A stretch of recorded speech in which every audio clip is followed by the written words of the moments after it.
لله الحمد لله وكفى وسلام على عباده الذين اصطفى أما بعد.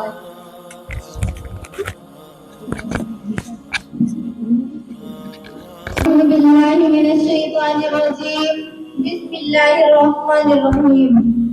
ما كان محمد أبا أحد من رجالكم ولكن رسول الله وخاتم النبيين.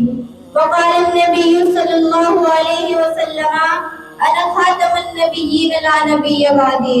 صدق الله العظيم.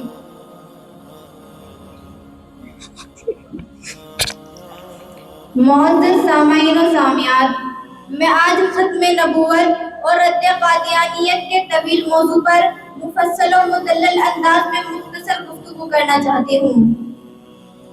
ہر ایک قول جامع مگر مختصر ہے، ہر ایک قول جامع مگر مختصر ہے، بہت پرکشش ہے، بہت پر اثر ہے. معزز سامعین و سامعات، اس عنوان میں مرکزیت دو چیزوں کا حاصل ہے. پہلا مسئلہ ہے ختم نبوت اور دوسرا مسئلہ ہے رد قادیانیت. ختم نبوت کہتے ہیں حضور کے بعد کوئی نبی پیدا نہ ہوگا، چاہے ذلی ہو یا بروجی، تشریح ہو یا غیر تشریح. جب رب کائنات نے ختم نبوت کی تعمیر کی تو اس کا اختتام حضور کی ذات باری پر فرمایا، جس کی تائید حضور یوں فرماتے ہیں کہ میں نے آخر قصر نبوت کی تکمیل کر دی. قرآن کی 100 آیات، 200 احادیث، اجماع صحابہ اور تابعین، اجماع فقہا و محدثین ختم نبوت کی عکاسی کرتے ہیں، اور 1,26,000 انبیاء کا کمال منصب نبوت دو چیزوں سے مزین ہوتا ہے. نمبر 1 ماں قبل انبیاء کی تصدیق کرنا، نمبر 2 ماں بعد آنے والے نبی کی خوشخبری دینا. حضرت عیسیٰ علیہ السلام بھی اعلان کرتے ہیں انی رسول اللہ الیکم مصدقا لما بین یدیہ من التوراۃ ومبشرا برسول یاتی من بعد اسمہ احمد. مگر میرے آقا کا کمال منصب نبوت اعلان ختم نبوت پر ہوتا ہے. چنانچہ رب لم یزل سورہ احزاب میں ارشاد فرماتے ہیں ما کان محمد ابا احد من رجالکم ولکن رسول اللہ وخاتم النبیین. اس آیت کی تفسیر میں خدا کا یوں فرماتے ہیں انا خاتم النبیین لا نبی بعدی. اور سورہ مائدہ میں ارشاد فرماتے ہیں اکملت لکم دینکم. اس آیت کی تفسیر میں حضرت عبداللہ ابن عباس فرماتے ہیں لم ینزل بعد هذه الآیت حلال و حرام. اب اس احکام کے بعد کسی اور احکام کی ضرورت ہی نہیں رہی، کسی اور دین کی ضرورت ہی نہیں رہی، تو آپ ہی تو خاتم النبیین ہیں. ارے عقیدہ ختم نبوت تو اتنا مضبوط عقیدہ ہے کہ جس کے بارے میں امام اعظم فرماتے ہیں من طلب منہ علامۃ فقد ظفر. اور انہی دلائل کی بنیاد پر ملا علی قاری فرماتے ہیں دعوی النبوت بعد النبیین کفرا. بالاجماع اس عقیدے کا منکر بھی کافر ہے اور اس عقیدے میں شک کرنے والا بھی کافر ہے. سامعین اکرام، عقیدہ ختم نبوت کو کلمے سے سمجھیے. اللہ رب العزت نے تمام انبیاء کو کلمہ عطا کیا. کلمے کا پہلا جز بے نقطہ اور دوسرا جز با نقطہ. کلمہ عطا ہوا آدم علیہ السلام کو لا الہ الا اللہ آدم صفی اللہ، پہلا جز بے نقطہ اور دوسرا جز با نقطہ. کلمہ عطا ہوا نوح علیہ السلام کو لا الہ الا اللہ نوح نجی اللہ، پہلا جز با نقطہ اور دوسرا جز بے نقطہ. کلمہ عطا ہوا عیسیٰ علیہ السلام کو لا الہ الا اللہ عیسیٰ روح اللہ، پہلا جز بے نقطہ اور دوسرا جز با نقطہ. جب باری میرے امام الانبیاء کی آئی تو کلمہ عطا ہوا لا الہ الا اللہ محمد رسول اللہ. کلمے کا پہلا جز بھی بے نقطہ اور دوسرا جز بھی بے نقطہ. گویا کہ اللہ تعالیٰ سمجھا رہے ہیں کہ جیسے لا الہ الا اللہ پر ربوبیت ختم ہے تو ایسے ہی محمد رسول اللہ پر نبوت ختم ہے.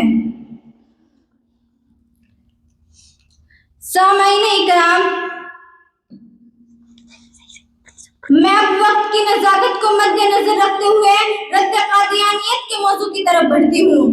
میرا اور میرے اکابر کا یہ عقیدہ ہے کہ مرزا غلام احمد قادیانی نبی ہو ہی نہیں سکتا، کیونکہ نبوت کے کچھ اوصاف ہوا کرتے ہیں. ارے نبی تو وہ ہوا کرتا ہے جس کا حافظ حافظہ کمزور نہ ہو. اور مرزا غلام احمد قادیانی خود اپنی کتاب مکتوبات احمد میں لکھتا ہے کہ میرا حافظہ خراب ہے. جب کسی سے کئی دفعہ میری ملاقات ہو تو میں بھول جاتا ہوں. اور مرزا غلام احمد قادیانی سراسر اخلاقی کمزوریوں اور نکتہ چینی اور بدگوئیوں اور بدکاریوں سے لبریز تھا. اور وہ اپنی کتاب روح الخزائن میں تمام مسلمانوں کو ولد حرام کہتا ہے اور اپنی کتاب روح الخزائن میں تمام اولیاء کو گالی دیتا ہے, صحابہ اکرام کی توہین کرتا ہے, ان کی گستاخیاں کرتا ہے اور احادیث رسول کا استہزاء کرتا ہے. تو میں پھر یہ کہنے پر مجبور ہوں, اکملت لکم آیت قرآن کو پڑھ کر ذلی و بروجی کی نبوت کو مٹا دو. وہ جس کو محمد کی مساوات کا دعویٰ, مسوا و جہنم کی وعید اس کو سنا دو. چنانچہ بخاری شریف میں حضرت ابو ہریرہ رضی اللہ تعالیٰ عنہ فرماتے ہیں کہ آپ صلی اللہ علیہ وسلم نے ارشاد فرمایا کہ میری مثال تمام انبیاء میں ایسی ہے جیسے کسی نے خوبصورت محل تیار کیا ہو. اس کی خوبصورتی کے تمام اطراف کو لوگ دیکھتے ہیں مگر اس میں ایک اینٹ کی جگہ چھوڑی ہو. تمام لوگ اس کی تعریف کرتے ہیں اور اس کو تمام اطراف سے دیکھتے ہیں مگر جب لوگ اس خالی جگہ کو دیکھتے ہیں تو تعجب سے کہتے ہیں کاش اس خالی جگہ کو بھی پر کر دیا جاتا تو کتنا ہی اچھا ہوتا.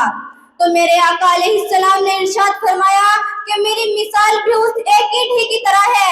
اسی لیے ہمیں اس حدیث مبارکہ سے پتہ چلا کہ قصر نبوت مکمل ہو چکا ہے. آقا کے بعد کسی نبی کے آنے کی ضرورت نہیں رہی. غلامان محمد کو سدا بیدار رہنا ہے, ابھی ختم نبوت پر بہت ہوشیار رہنا ہے. محاذوں مورچوں پر جانثاروں کو کھڑا رکھنا, سروں کی فصل کٹ جائے مگر پہرا کڑا رکھنا. نسلوں کی نسل کٹ جائے مگر پہرا کڑا رکھنا. ابھی ہے مار کے باقی ہمیں تیار رہنا ہے. غلامان محمد کو سدا بیدار رہنا ہے. وآخر دعوانا